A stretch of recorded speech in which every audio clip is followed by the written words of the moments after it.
My daughter's always giving me skin products to try, and I always use them for a few days, and then I just get bored and stop. But since I started using OneSkin, and that's today's sponsor, I've been using it twice a day without fail, and I'm not kidding. I've been using it around my eyes and on my face, and within a week, I'm already seeing differences. It's easy to use, and my skin really feels soft, and I think it looks healthier. I'm sure you know this already, but stress, hormone fluctuations, and a lack of sleep can affect your skin. From dry skin to dark spots and acne, your complexion may not be where it used to be, and that's totally normal. However, one skin can really help. I like this company. It's an all women team of scientists, and they've developed a peptide called OS1 and it improves the health of your skin basically from inside out. In other words, it gets to the root of the problem. And as a physician, it's important to me that the benefits have been backed by studies. Now, for the first time, I'm recommending a skincare product to my daughter. So you can get started today with 15% off using the code toddlers at oneskin.co. That's 15% off oneskin.co with the code toddlers. Now, after you purchase, they're going to ask you where you heard about them. So please let them know that Toddlers Made Easy referred you to them, as that's one way of supporting the show. You're listening to Toddlers Made Easy, an expert guided podcast for anyone who has ever felt overwhelmed by a toddler, or in other words, all of us. Parenting a toddler is really tough, and I'm here to help. I'm Dr. Cathryn, a pediatrician with more than 32 years of experience and a mom of 4 great kids. I love explaining toddlers and giving you the practical tools, knowledge, and crucial support you need to become the parent every kid wants. Each week, you can tune in for simple, actionable strategies, scripts, and practical tips, all in bite-sized chunks because I know your time is precious. So be sure you subscribe so you never miss an episode. Let's not waste any time and let's get going. Today, we're going to be talking about a few things not to do during a tantrum. Now, dedicating an episode to things not to do or say during a tantrum may seem overly negative. I really thought about whether or not to do this episode, and it's not how I generally like to approach things. But these are common tactics many parents use, and avoiding them can spare you enormous grief. So please don't take anything as criticism, as I know you're doing a great job, and I just want to make things a bit easier for you. So these are habits to avoid so you don't inadvertently make tantrums worse. Now, let me give you an example. 3-year-old Lacey was rolling on the floor, screaming something about the waffles she'd eaten this morning, something she was really upset about, and the tantrum had been going on for at least 10 to 15 minutes. But Lacey's mom was getting a bit antsy because she needed to get to work. So she sweetly whispered to her daughter, "Don't cry, sweetheart. There's nothing to cry about. You're just fine." Now, her mom was just trying to be supportive, but unfortunately, Lacey's feelings got hurt and she cried even louder and harder and longer. So let's look at why Lacey reacted the way she did. And that brings me to the first point. Avoid invalidating your toddler's feelings. Toddlers get upset over the most insane things. I'm sure I don't need to tell you that. For instance, I want a bath, but I don't want any water, or my ice cream is too cold, or I don't want my ice cube to melt. But the problem is that while the things that upset a toddler may seem insane to us, they're very real and serious to a toddler. So while it may seem insane to be compassionate and understanding about something that makes no sense, we need to take our toddler's experience seriously.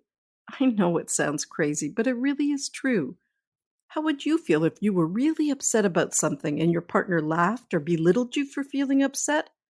How would you feel if you were told, "Stop whining, it's not a big deal"?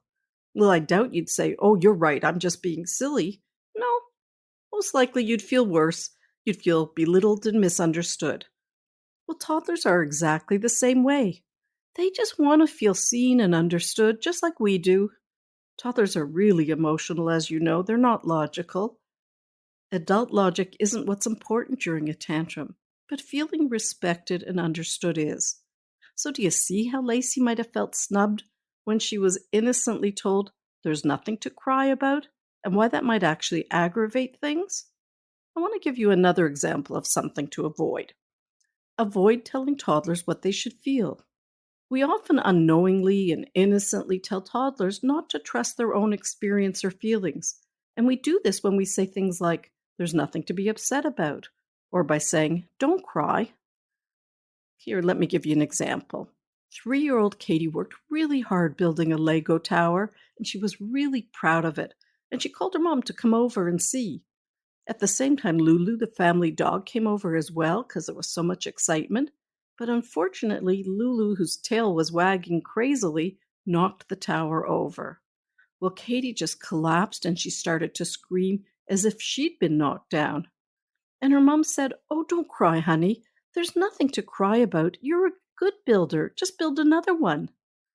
Her mom was just trying to be encouraging, but unfortunately, she was unknowingly negating or ignoring Katie's disappointment.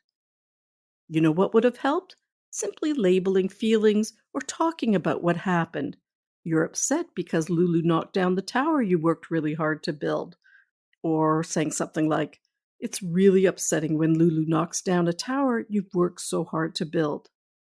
Let's move on now to another example. This time we're going to talk about something you may do without even realizing it. Sometimes we may tell a little white lie in the hope of skipping or decreasing a tantrum. Sure, you can have some ice cream. We'll see if we have any when we get home. Meanwhile, you know perfectly well there's no ice cream at home. Or maybe it goes something like this. "Oops, I know I said you could use the iPad, but the battery is dead." And you see, you're just pretending right now the battery is dead. It's working perfectly well. Well, trying to avoid saying no in the hopes of skipping or ending a tantrum, they may help you in the short term, but not the long term. You see, trust is really important. And as you can imagine, tricking your kids, it won't help you build trust down the road. If we want our kids to be honest, we need to be a good example and be honest with them. We can't use lies to avoid a problem in the same way we don't want our kids to do that. So be confident, consistent, and clear when you set a limit, and it'll get easier over time so you won't want to use a little white lie to avoid the problem. Another habit to avoid is punishing your toddler for having a tantrum. Tantrums are a normal developmental behavior. Your toddler's brain is still growing, and tantrums are just a normal way for a toddler to express his emotions. It doesn't make sense to punish them for expressing their feelings in the only way available to them at this time. And also, punishment, timeout, threats, they won't reduce future tantrums. In fact, research shows that when we punish our kids for tantrums, they become angrier and more distressed by intense feelings, and meltdowns actually worsen. Now, my last point today is to avoid saying things like, "You're making me sad." A toddler shouldn't be held responsible for our feelings. Our words can unintentionally communicate things like shame and guilt, and these aren't great teachers. From your toddler's experience, they may learn, "When I mess up, my mom or dad don't love me." Or, "When I make a mistake, I'm a bad kid." Of course, that's not what you intended, I know. You probably thought your child would stop doing what they're doing because they wouldn't want to upset you. But please remember, you're doing the best you can, and that's just fine. You're human, and you're going to say things you later regret when you're upset. We all do that. But I encourage parents to use this acronym, EASY, which is a little trick that helps you to calmly manage unwanted behavior.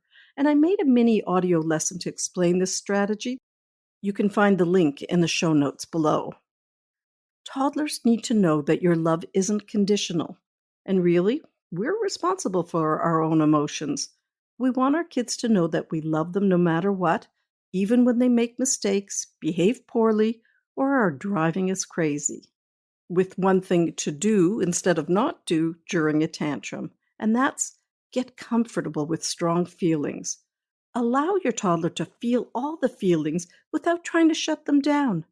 No one likes to see their child cry, but caving in to avoid crying, it's not going to help you in the long run. Plus, kids are naturally emotional. In fact, research shows that it's better in the long run to allow our kids to feel all the feelings rather than trying to cheer them up. Now, I find it helpful to use a mantra when emotions are running high. And here's one that many parents tell me helps them, and that is a tantrum is just a toddler acting his age. Try it. So let's look at our takeaways today. We discussed 5 things not to say or do during a tantrum. And again, my apologies if this seems overly negative. It's just I really want to help you avoid these little tactics that can make a big difference. Our first tactic to avoid is invalidating a toddler's feelings. No matter how crazy they are, you need to take your toddler's feelings seriously. Next, avoid telling your toddler what to feel. If we teach our kids their feelings are silly, it teaches them their feelings don't matter and not to trust themselves. And next, we need to avoid telling those little white lies in hopes of minimizing tantrums. The fourth point is don't punish your toddler for having a tantrum. Punishing a toddler for expressing her emotions in the only way available to her leads to anger and resentment. In fact, during a tantrum is when your child needs you most. And lastly, avoid saying things like, "You're making me sad." We're responsible for our own emotions, and this isn't something we want to put on our kids. And then we finished off with the one thing to do, and that is get comfortable with strong feelings.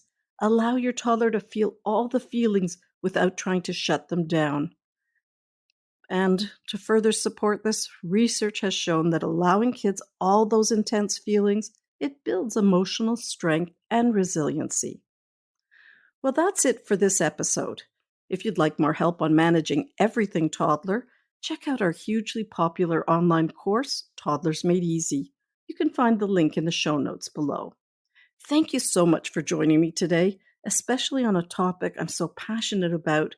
And again, forgive me, I know it seemed overly negative, and that's not how I like to approach things, but I didn't want to skip it because it's so important. Bye for now, till next week. Thanks for listening to Toddlers Made Easy, the Healthiest Baby podcast. If you want more insights, tools, and confidence, join our free baby school and get a weekly parenting insight in your inbox. Head over to bit.ly, and that's spelled B as in Bob, I-T as in Tom, /L-Y/join baby school. Don't worry though, the link will be in the show notes. Also, join me on Instagram at healthiest_baby for a daily dose of better parenting solutions. If you love the Toddlers Made Easy podcast, please subscribe, rate, and give us a review on iTunes. We'd appreciate it so much. There's so much more I want to share with you from my experience as a baby doctor. Until next time, have a great week.